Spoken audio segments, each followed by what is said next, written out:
Ciao Mario, buongiorno. Ben arrivata Ma Francesca. non giallo, però rosa oggi. Partiamo da Tolmezzo. Ti ho dato appuntamento qua perché mi ispiro al Giro d'Italia, è stata città di partenza del Giro, mi sento ciclista.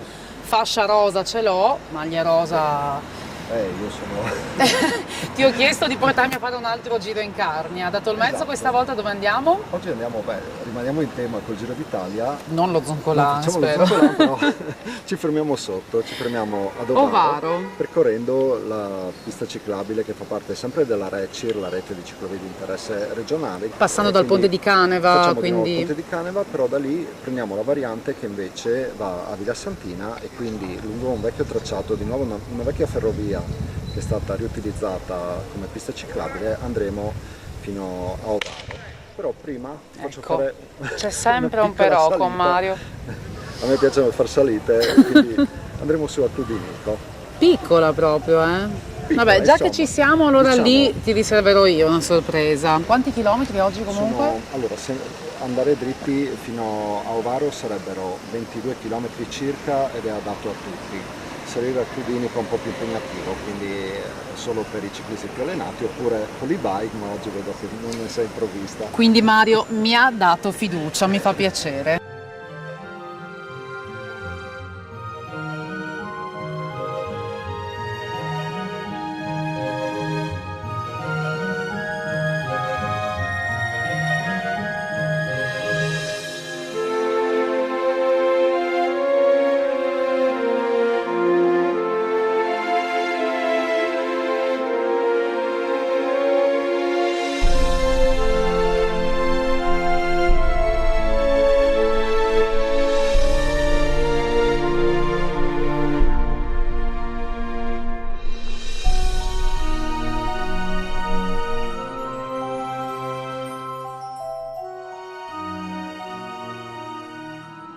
Il Museo Carnico delle Arti Popolari Michele Gortani di Tolmezzo ha questa pretesa, provare a raccontare la storia della carne, la sua cultura, le sue tradizioni, il lavoro degli uomini e delle donne nel tempo per pensare e riprogettare il suo futuro. Questo era l'intento originario di Michele Gortani, senatore, costituente, geologo, studioso delle tradizioni popolari. Quando raccolse i primi oggetti per formare la prima collezione originaria e nel tempo quando poi riuscì ad inaugurarlo nel 1963. Possiamo partire dalle prime due sezioni che sono quelle legate al tessile e all'abbigliamento tradizionale, perché tradizionalmente, diciamo una parte consistente per almeno 3-4 secoli, a partire dall'inizio dell'età moderna, dei maschi adulti della Carnia erano dediti all'attività tessile, all'attività di tessitori. Questa attività ovviamente ebbe un volano importante nella figura di Jacopo Linussio e di tutti gli imprenditori tessili. Linussio non fu un caso isolato, che durante il Settecento animarono l'economia della Carnia e queste due sezioni, che peraltro in questi tempi stiamo rinnovando, provano a raccontare questo settore importante dell'economia che ha anche delle propaggini odierne, che anche in forme rivisitate, riadattate, importanti, rilevanti, insomma, sulla produzione tessile legata al lino e alla canapa in particolare. Il gouliet serve a tenere il fuso dritto. Dunque, questo non è un oggetto proprio, unico, riservato soltanto alla cultura della Carnia. È la forma del cuore che in qualche modo forse lo connota in maniera un po' più precisa, ma non è una esclusiva della Carnia.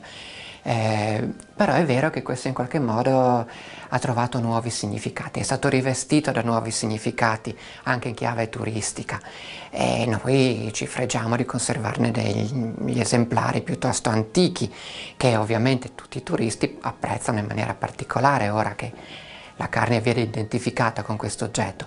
Il museo si può visitare tutti i giorni ad eccezione del lunedì. Durante il mese di agosto invece anche il lunedì è fatto salvo la pausa pranzo.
Cambiato il casco, smesso quello da bicicletta, ne ho un altro perché andiamo alla scoperta, grazie a Silvano Zanni, della miniera di Cludinico. Che storia ci racconta, Silvano, la miniera che tra poco andremo a visitare? Questa ex miniera di carbone è stata dismessa nel 62, per esattezza.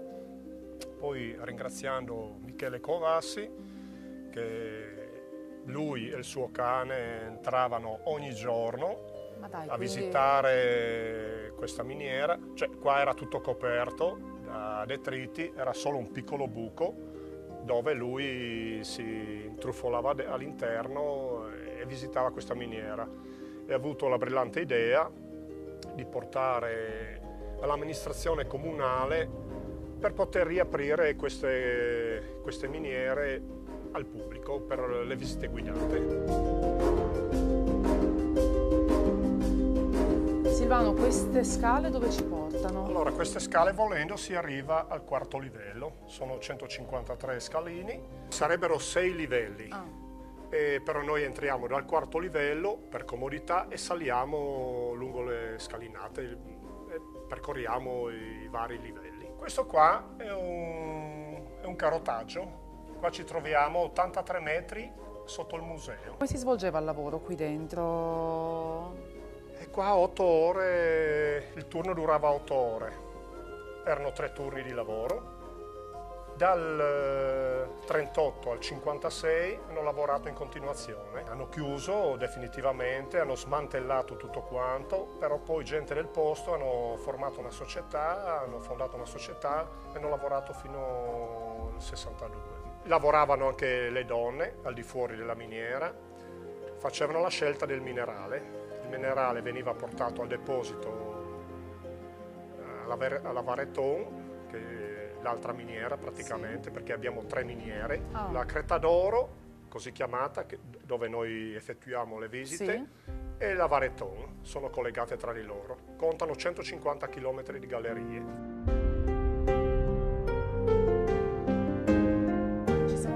Perché questo è uno dei punti speciali della miniera. Sì, qua è una concrezione formata poco più di 60 anni e Michele ha voluto dedicarla ai minatori, difatti l'ha chiamata la rosa dei minatori.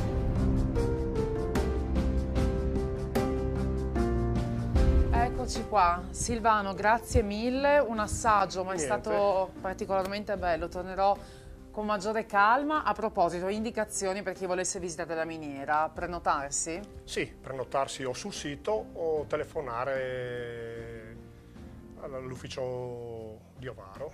Alla Proloco, ufficio turistico di Ovaro. Per tutti, non è per tutti, sì, abbigliamento? Da 5 anni abbiamo portato dentro fino a oltre 80enni, pertanto non sono problemi. L'abbigliamento, una giacca, un kiwi e come scarpe adatte perché si trova un po' di fango, ci sono infiltrazioni d'acqua, pertanto scarponcini o da trekking. Grazie mille. Grazie a voi. Alla prossima. Alla prossima.